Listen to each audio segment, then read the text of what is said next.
Hey guys, and thank you for joining us today for another Cyber Talk with me, Julia Lee, Senior Manager of the Education and Center of Excellence Unit here at the Cybersecurity team in Ontario Public Service. Well, we've heard one of the five biggest cybersecurity trends this year, really indicated by the Forbes, is the growing threat of ransomware. So what is ransomware for folks who are joining us for the first time? And again, thank you for taking the time to join our Cyber Talk session today.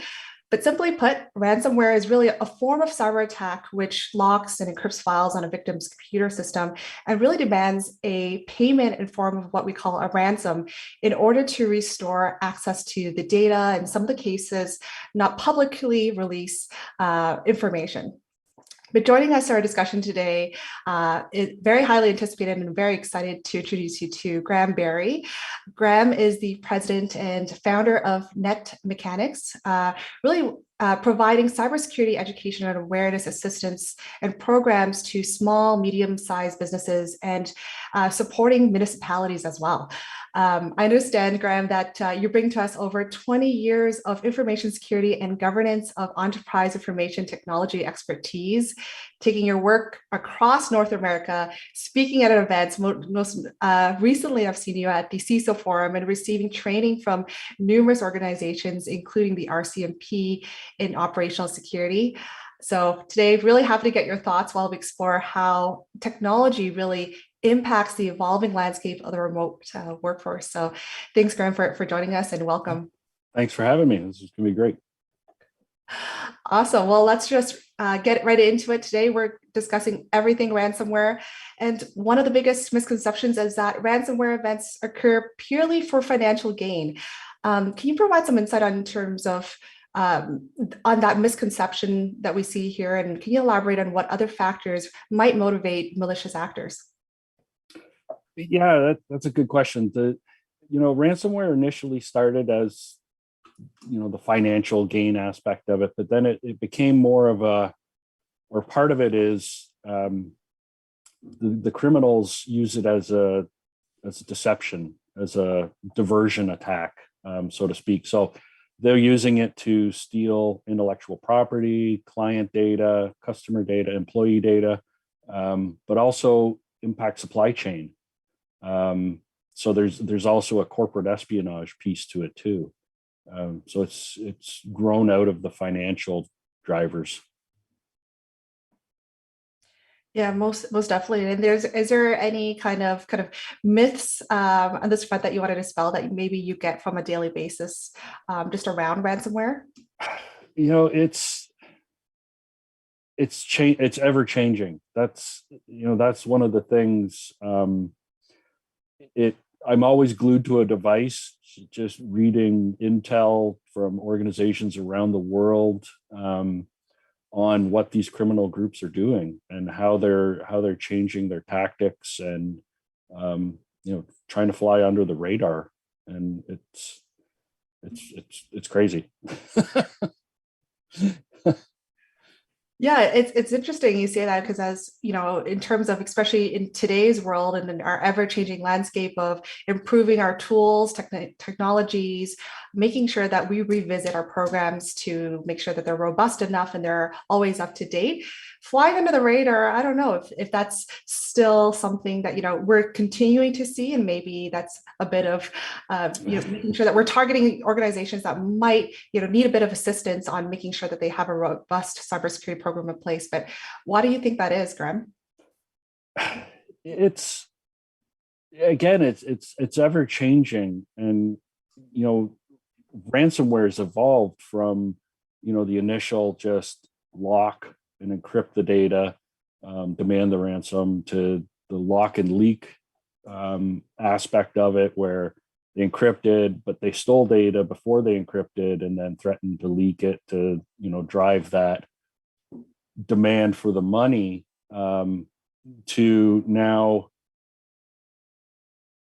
they do the encryption and demand the ransom, but then they reach out to your suppliers because now they were in your network. They've got your client list and your supply list and what have you, and they're then reaching out to say, well, we've attacked someone in your supply chain, and what are you going to do about it? and forcing people to pay that way. And now ransom is falling by the wayside because of the police organizations coming in. You see it with the Lapsus group, just stealing data and not encrypting. They're just getting on networks and, again, flying under the radar, and just stealing data. They're not encrypting it. They're just stealing it and say, we're going to leak it, so pay us, and we won't. It's ever changing every day, pretty much. That's right. And I could agree more with, in terms of the ever-changing landscape, especially what we're seeing here from the Cybersecurity Center of Excellence on just really on our side with the broader public sector engagements. But typically when we think of cyber attacks in general, I think a common myth that people think is that we see it in the news, we see it around us, we hear it from various organizations being hit. Predominantly, we'll use example of being a hospital sector being hit by ransomware, but it'll never happen to me or my team here. But a survey done actually dating us back to 2017 from ReportLink really shows that 54% of people feel the data is safe from attackers. So is it really fair to say that individuals and not just corporations alone can really fall victim to ransomware? Yeah, this discussion's timely. In the last 2 weeks, I've had 4 individuals reach out to me. They suffered attacks at home, so it is becoming more prevalent. The idea of I'm too small, no one's going to get me. Those days are gone.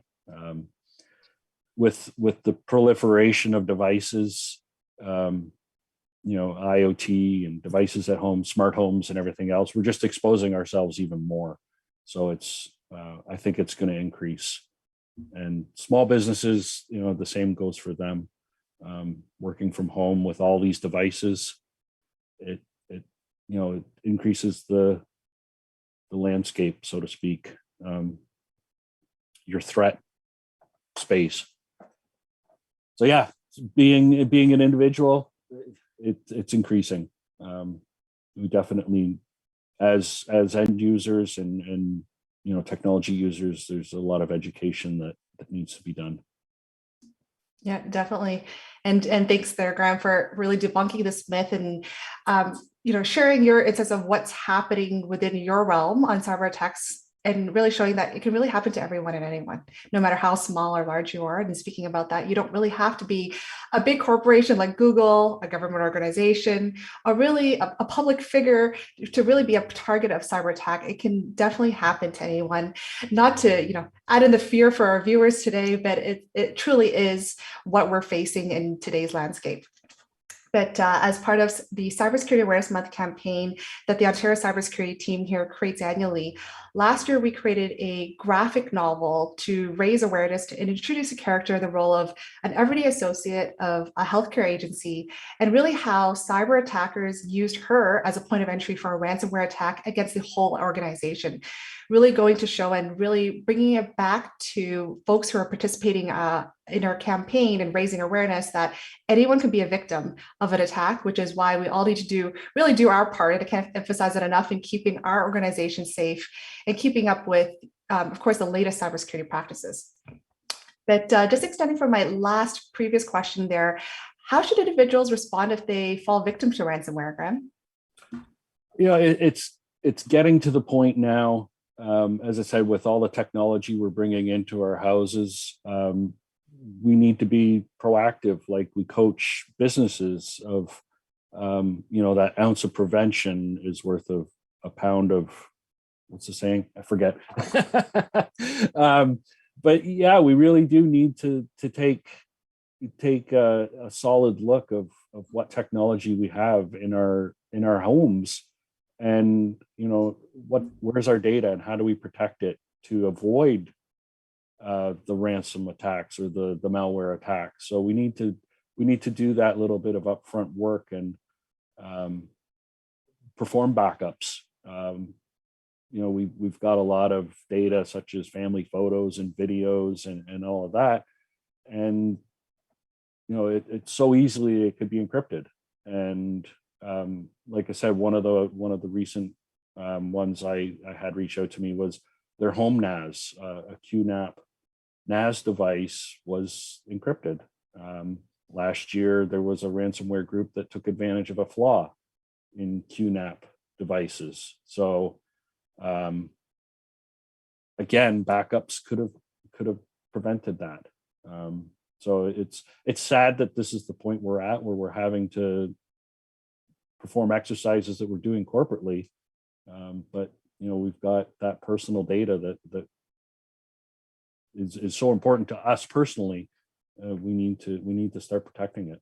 And as I said, as we get more internet enabled devices, we're just exposing ourselves that much more. And again, that goes back to the education piece of understanding what you're putting on your home network.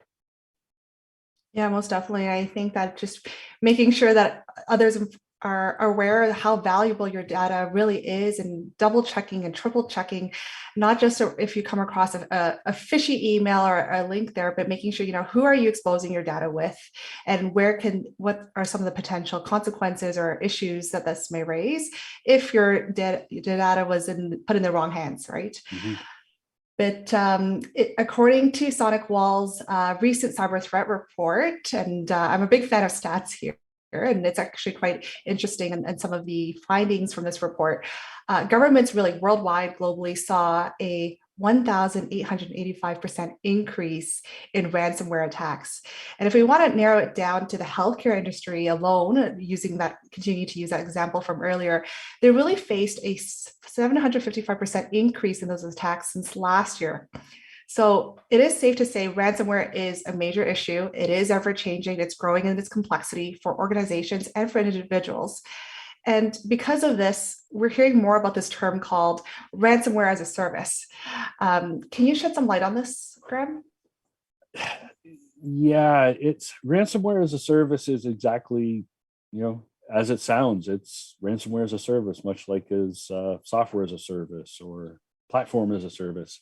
And these criminal organizations are creating the malware and allowing this low cost point of entry for other criminals. So, if I had criminal intent, I could go to one of these providers and sign up, so to speak, for their services, and they provide me ransom malware. And for that service, they'll take a 15 or 20% commission of any ransom I procure. And they provide a full suite of services. Actually, they're run just like businesses. They have HR departments, they have tech support departments to make sure you as a customer are successful in your attacks. And they'll provide what are called initial access brokers. So that's another piece of the ransomware chain where these attackers are solely focused on getting into companies. And once they have a foothold in the companies, then they sell that access to these ransomware as a service groups, which then they can pass on to their clients. I use the term loosely, to have a foothold into these organizations and launch attacks. And then once they're successful, then these ransomware as a service groups can then offer money laundering services, and it's a full suite. It's run like a corporation. I think that's why it's been so successful and so prolific in the last few years, is because of its low cost of entry. Anybody can do it if you're somewhat savvy in the dark web. Yeah, that's right, and that is very interesting and scary at the same time. Is there any other particular trends that you've analyzed kind of coming in recent years around ransomware? Like I said, it's evolving. The end game is to get the person to pay or the company to pay. So they're turning the screws, so to speak, to really drive that payment.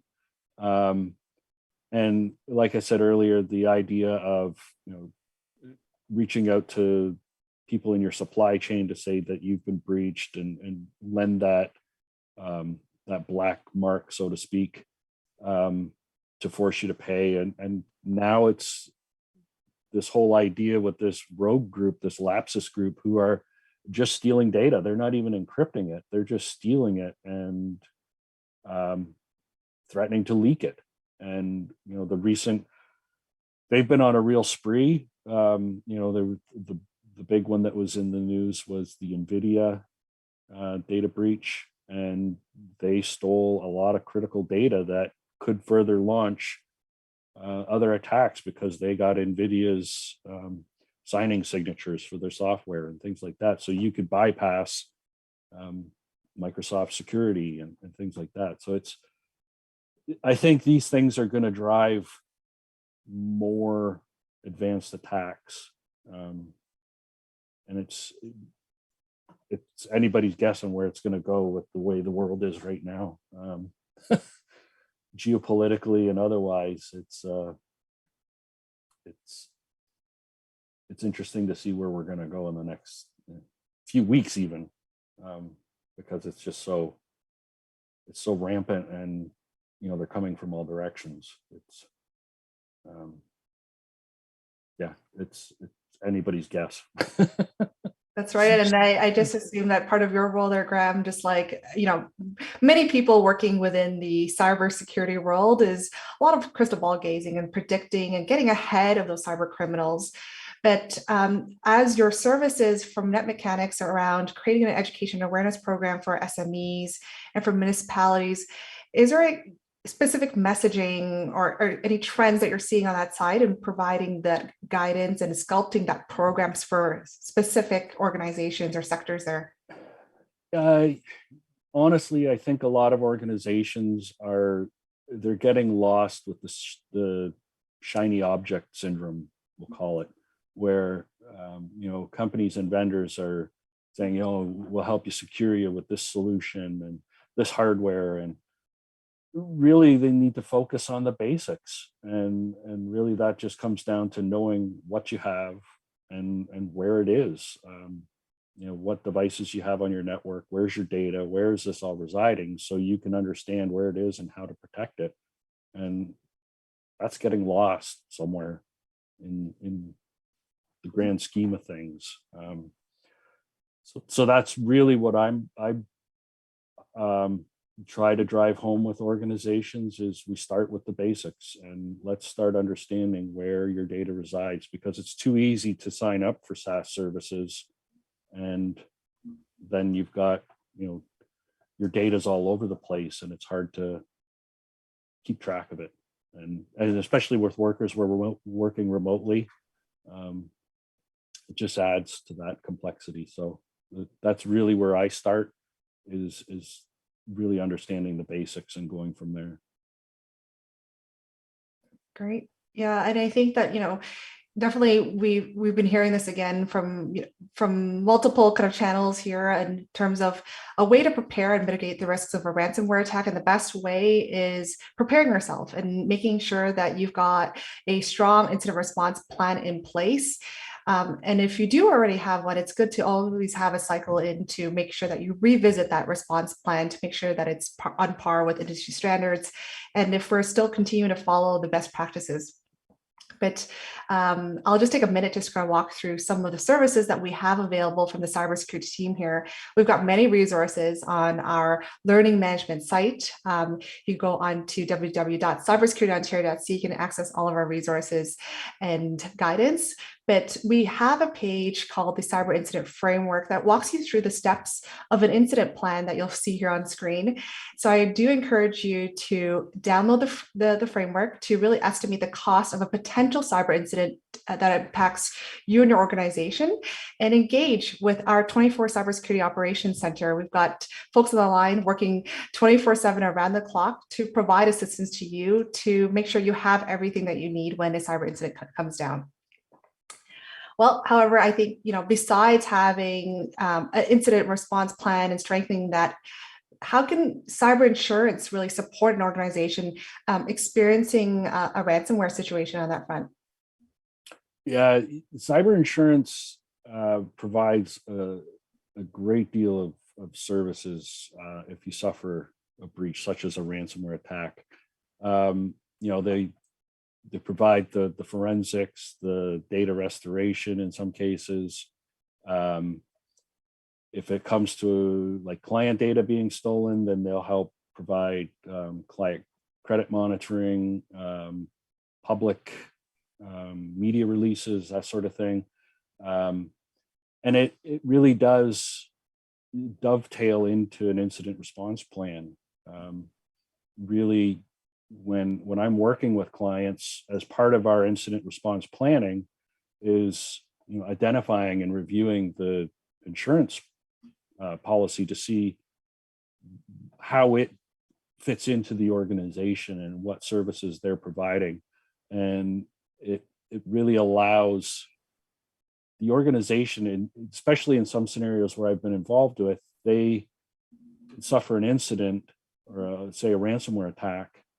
The insurance company is notified. They have the preferred vendors, so to speak, and they come on site. And it could be times of the essence. So these insurance policies provide that service relatively quickly. And they provide a ransomware negotiator and to help bring the cost down, which is favorable to the insurance company, but it also acts as a method of delaying. So then the forensics teams can get in and get a foothold and understand what's going on. And then the piece I work with companies is that's where we dovetail into your disaster recovery. And can we start spinning up new systems and restoring your data while that delay tactic is happening with the insurance company? And they like to see that because then, there's a less chance of payout. And the flip side of it is if there is data leakage, then the insurance company can cover the associated costs as well, which is a huge benefit. Because when we talk with companies and say, don't pay the ransom, and they say, well, if our data's stolen, what do we do? Well, then the insurance company could be there to assist in that, help minimize the fallout. So yeah, it's critical, I think, today in business that companies should have a cyber insurance policy, a separate policy, not just a little rider on top of their or their errors or omissions or general liability. It really needs to be a robust policy. Yeah, for sure. And I'm finding more and more that we're having cyber insurance conversations with stakeholders, various sectors really looking into a cyber insurance program, even if they might not have the funds or running a really small cybersecurity shop. But how dependent is cybersecurity insurance? It is a tool for us to protect ourselves, but outside of the kind of the incident response plans that we talked about there, Graeme, and the cyber insurance, is there anything else that our viewers can take away in terms of kind of advice and guidance to really add to that? Really, it's the insurance market's kind of just as tumultuous as the ransomware landscape right now. The insurance companies are trying to keep up, and they're implementing new services as well to help clients. They've got, some of them have incident response and vulnerability awareness and scanning as part of their services to their clients. One of the insurance providers I've worked with, when there was the attacks against remote desktop ports, RDP, they actually had an inventory of their clients who were running and had exposed RDP. So they were able to actually proactively reach out and say, hey, you've got RDP running and there's new attacks going against it. So we advise you to shut it down. So they're actually being a little more proactive than reactive in some cases, which is good to see. Yeah, and I think that's a great point of just being proactive and not just being reactive to any kind of cyber incidents that's coming out there. Understanding that that's definitely an advantage that cyber criminals take advantage of making sure, even if they're flying under the radar or taking advantage of the situation, if you're just kind of in a reactive mode of let's just pay the ransomware. And we'll get into that later on. I think that in some of our segments around, whether or not folks should be paying for ransomware or not. But there is really no question that we've seen, ransomware going increase at an exponential rate during COVID-19 pandemic. And I think cyber criminals and groups really capitalize on this uncertain environment, right? Really by exploiting our vulnerabilities, our consumers, employees' concerns over the pandemic by creating really phishing emails around very topical topics that we see today.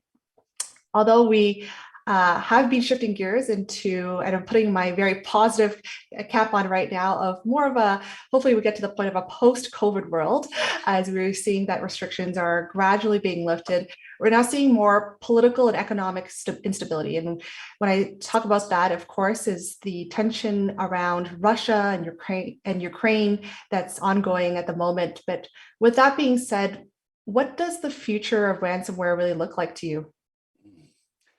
Well, like I said, it is so tumultuous right now.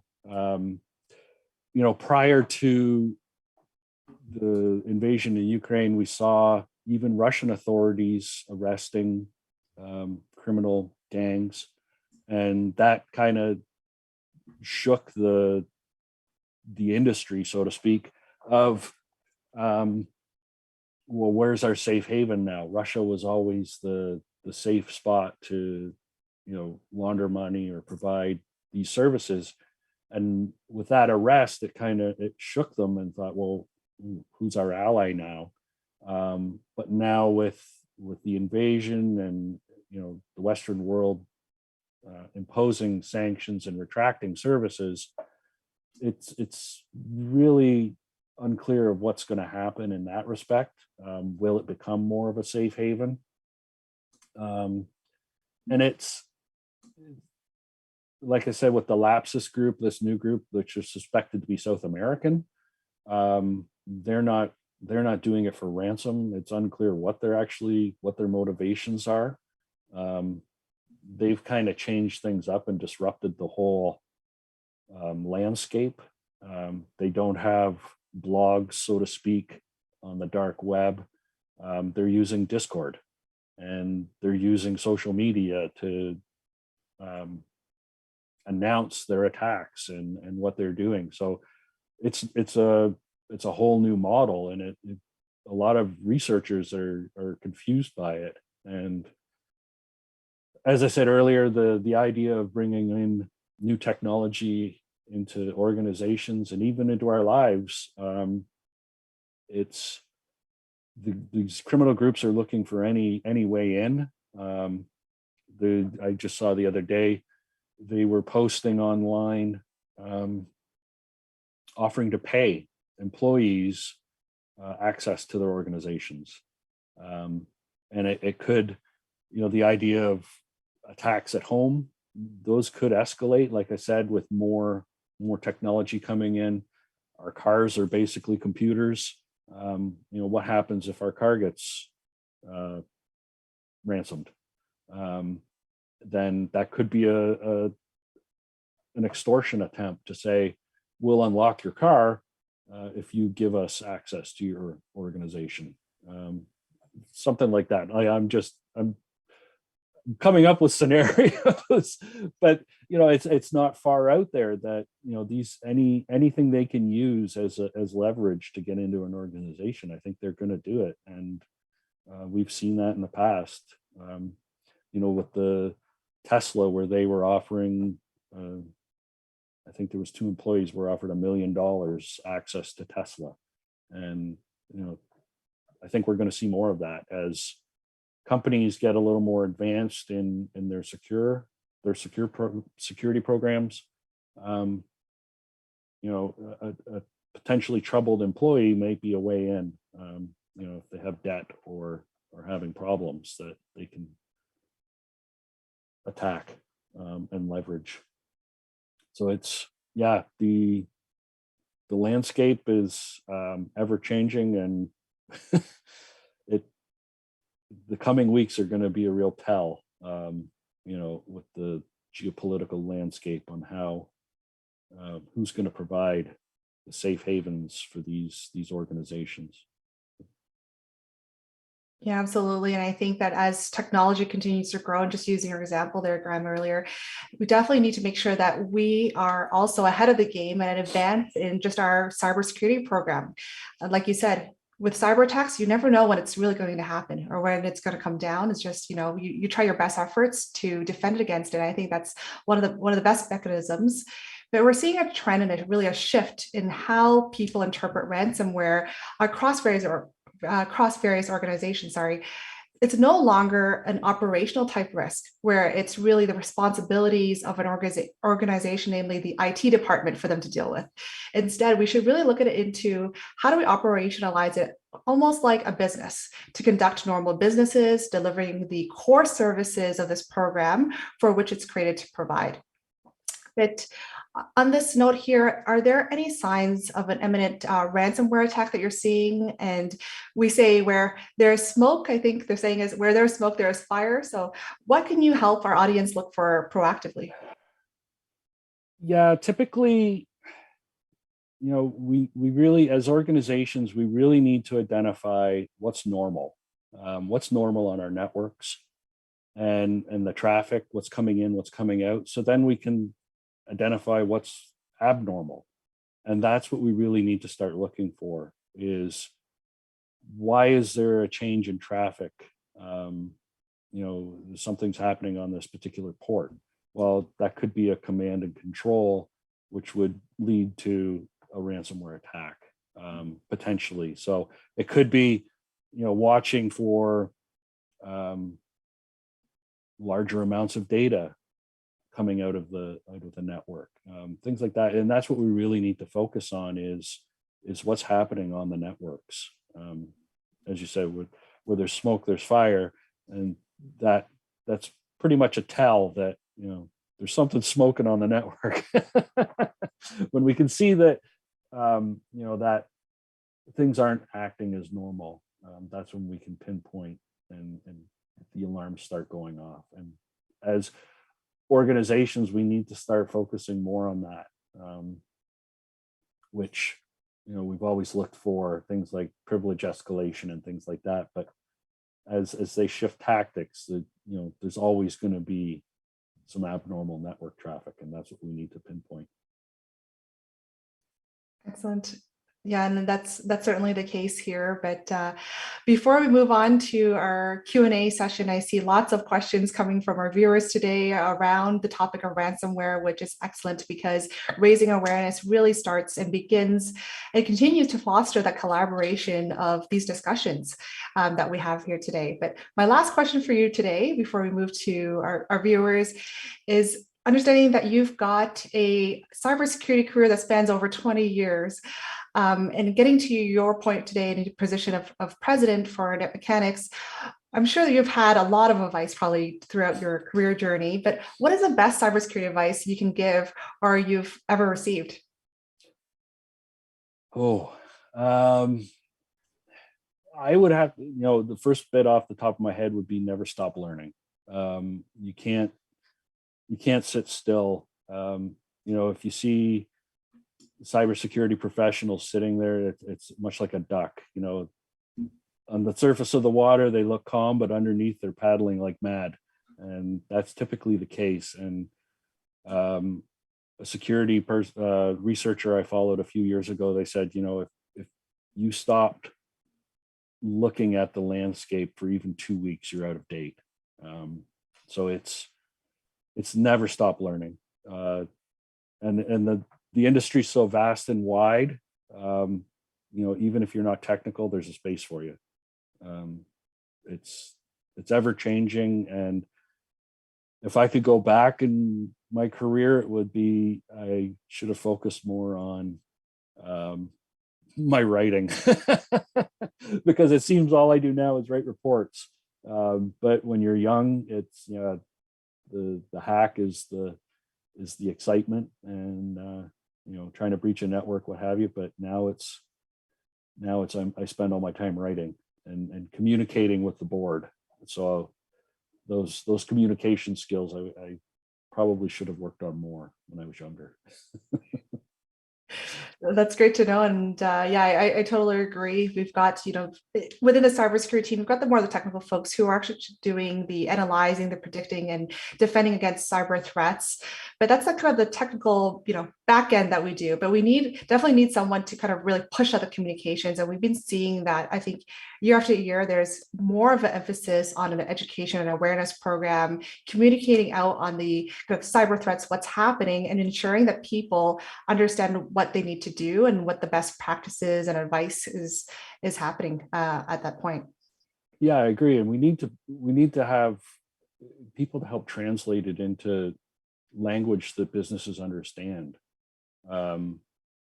It's one thing to say, well, we could suffer a ransomware attack or a breach of some sort, and executive could think, well, what does that really mean to us? So having someone having the ability to translate it into language that they understand, of say, our client data could be compromised, or our intellectual property could be stolen, then they start to understand that these risks are real and they could have real impacts. So that whole idea of the communication is key. That's right. And then making sure that information there that you're communicating to, any of the key messages, are getting to the hands of the right people, right? For them to effectively really broaden that message out and share it with their circle, whether it's including their family, their friends, or their colleagues on that side, to protect themselves personally and at work. Yep. All right, Graeme, thanks very much for answering all my questions today. That's about all the questions I have for you. Until next time. I see that there's a lot of questions rolling in. Thanks very much, guys. Keep them rolling. Let's move on now, Graeme, to our Q&A session for those who are joining us. We've got some folks patiently waiting for their questions to get answered. All right, so the first question we have on the line today is attribution of a ransomware attack important to you? How vital is it to know who did the attack versus addressing the damage that's caused? That's a good question. I have a number of US clients, and the question of who is usually the most important question, because the US has laws in place, and I believe Canada does as well. If the ransomware attack is any way derived or associated with one of the nation state groups, it's illegal to pay. So even when you have cyber insurance, they're investigating first off to find out who's behind it. So they themselves don't fall into hot water with the authorities because of potentially paying these nation state actors. So who is I think just as important as finding out what caused the attack in many cases. Definitely. It definitely goes to the point of, when you're looking in terms of a cyber attack, like, what's the who, what, where, when, why, essentially, in terms of, who's doing the attack and what did we do wrong? What are some of the gaps there that we might have missed for this individual or group to really target us or make us a target? I think our next question we touched upon earlier, Graeme, around, ransomware as a service is definitely a trend and very that's exactly what we're focusing on now, but maybe this is more of a question of why it's taking off so strongly, and maybe your personal perspective on that. Again, it's the low point of entry, low cost of entry, and not nearly needing the technical skills. You don't need to be a hacker. Excuse me. I talk to a lot of other security providers, and some of them are really adamant about the term hacker. That the good guys are the hackers. I consider myself a hacker, but I'm not a criminal. So, these people doing the ransomware attacks aren't really hackers, they're criminals, and the hackers take that terminology really, really seriously. So I call them criminals. And you don't need the technical skills to be able to launch ransomware attacks. You could be a disgruntled employee and launch a ransomware attack against your company. It's that simple. And I think that's why it's taking off so widely in the last couple of years. And of course, the pandemic helped. There were so many points of entry. The ideas of using people's emotions for the social engineering, it took off like wildfire. So those really, that's the big thing that caused it to launch off so quickly. Yeah, and I think our next question here is a really great segue to just your perspective on ransomware as a service. And this is a very curious question. Can you provide an example of a real life ransomware attack, whatever you're able to disclose, Graeme, today, and what happened? I wasn't directly involved with this one. A colleague of mine was, and I talked about it a little bit in describing the cyber insurance and their role. And in this particular case, that's what happened. This company suffered an attack. They were ransomed. They had insurance. They just got it actually a couple months prior, so they were fortunate. But that's exactly what happened. Was the insurance company basically parachuted in the resources that were required. The negotiator negotiated the ransomware amount down. I think originally it was like $3 million, and they got them down to 300,000.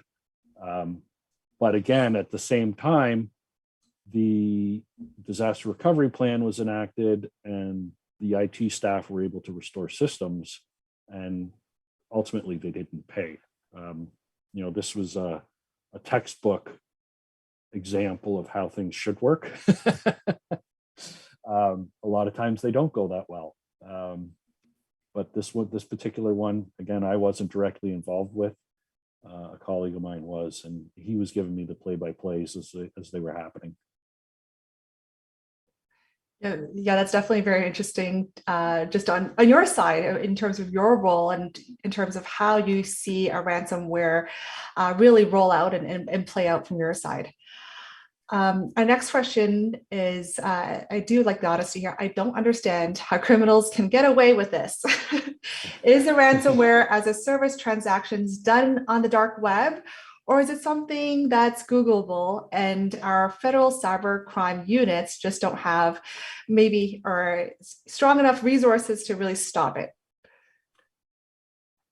Yeah, this is part of how the landscape's changing. Typically it has been done on the dark web. The whole idea of ransomware as a service. In some cases, some of the groups you had to audition, essentially, put some collateral on, or potentially pay them up front. And it was all done on the dark web. As I said, with this new group, Lapsus, they're doing stuff on social media, announcing their hacks and their data breaches and the theft and what have you. Is it Googleable? That's a fun one to say. I guess it can be if you're savvy with Google, and federal crime units. It's hard to. I think it's hard to track these criminals, these organizations. As I said, I have a number of clients in the U.S. and the FBI. They get involved a lot, and they just seem to be there collecting data. They're not providing services, so to speak. The thing is, with a ransomware attack, if you get the authorities involved right away, they have more access to the financial institutions to try to block transfers of funds. So we saw that in the Colonial Pipeline, where they were able to recover a large amount of the money back. So I think the federal authorities are doing as much as they can. It's just a cat and mouse game, really. These organizations are so widespread. They have Canadian affiliates. We've seen a few arrests in those cases. So yeah, it's like I said, it's cat and mouse. You want to get them involved to try to stop the flow of money, but in some cases it's just not doable.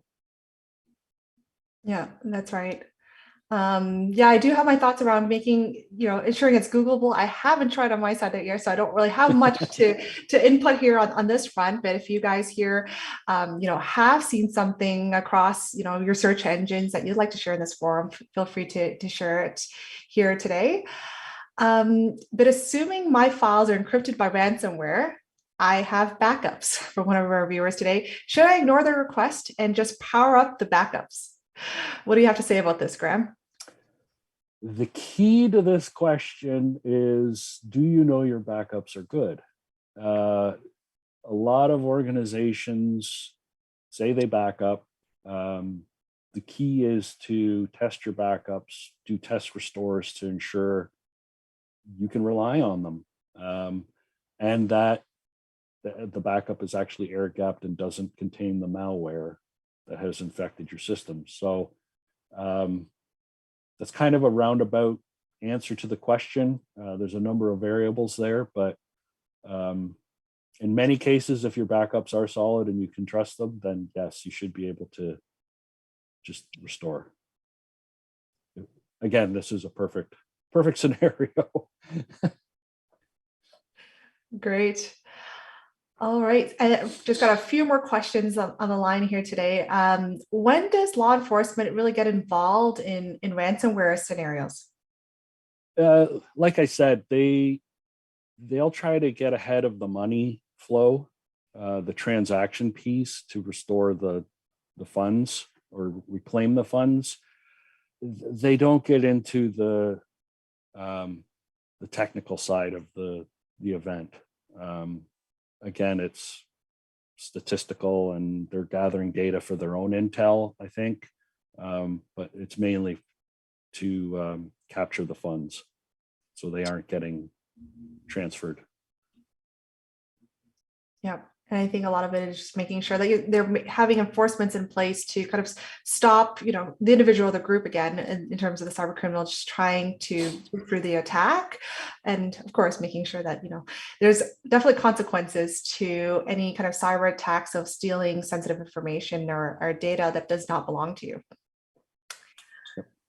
All right. So our second last question for today: can intrusion detection systems protect against ransomware?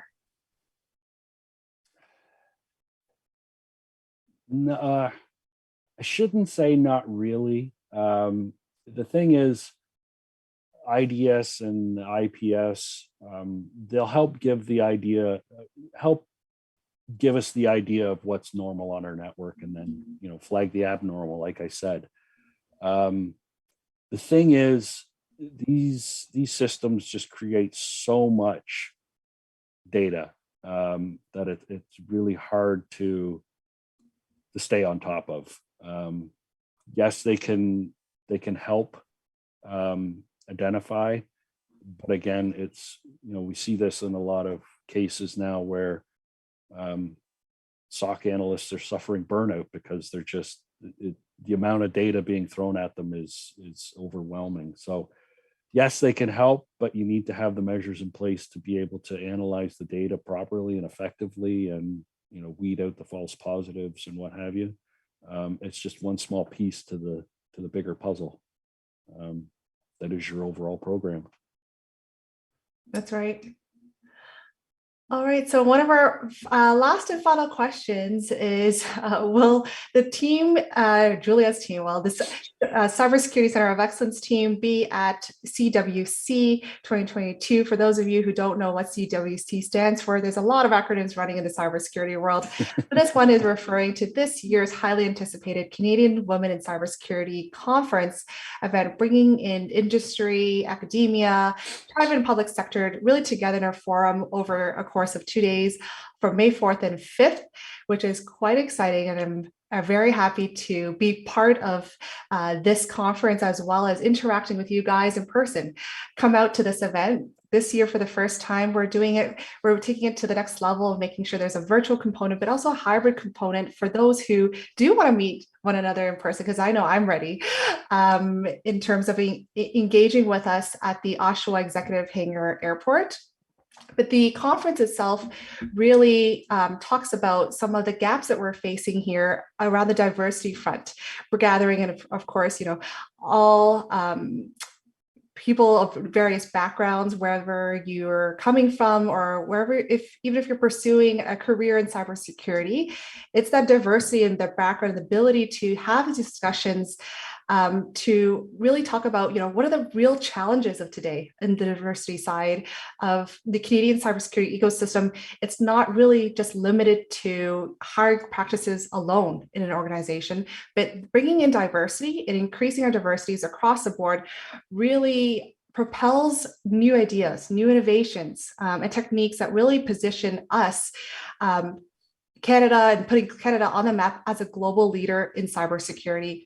And I think that, in terms of being a big advocate for diversity, inclusion, making sure that we always have measures in place to move the needle in terms of ways that we improve ourselves to solve the cybersecurity challenges of today, such as the ransomware topic that we discussed today on our show, but bringing in more creativity and representation to the table really makes a difference.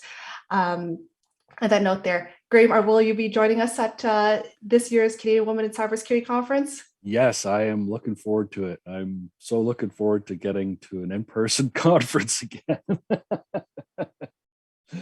And they're great events. I've attended previous ones, and yeah, they're great events. Yeah, I'm very much looking forward to it. The Center of Excellence is one of the partners for this women's conference, and we're happy to support. But during the conference, we'll be hearing from, celebrating really the novel products, the tools, the learnings from leaders who really shattered the glass ceiling and really paved the way for others in the cybersecurity realm. But I think on that note here, I don't see any more questions roll through, but the questions that we've received today were excellent. Really leaves us, both Graeme and I, something for us to both think about and to take away from this discussion. As we're moving towards the end of our session, again, I want to thank our special guest for today, Graeme, as well as those who have watched and participated. And I think overall, we can take away that their defenses are only as strong as much as the effort that we put into them. And this involves making sure that you devote the time, the effort to acknowledge, you understand, you assess, and you address these threats before it becomes real, before you become the next victim. And for today's segment, we hope that you were able to get some really greater insight into ransomware, a better understanding of some of the ransomware trends that we're facing today, and really be part of the solution. If you like this session, be sure to come back next month. We host this Cyber Talk every month where we have different speakers lined up, speaking about various cybersecurity topics and having a new guest on each time. But in the meantime, thanks again, Graeme, and everyone, stay cyber safe and see you next time. Great, thank you.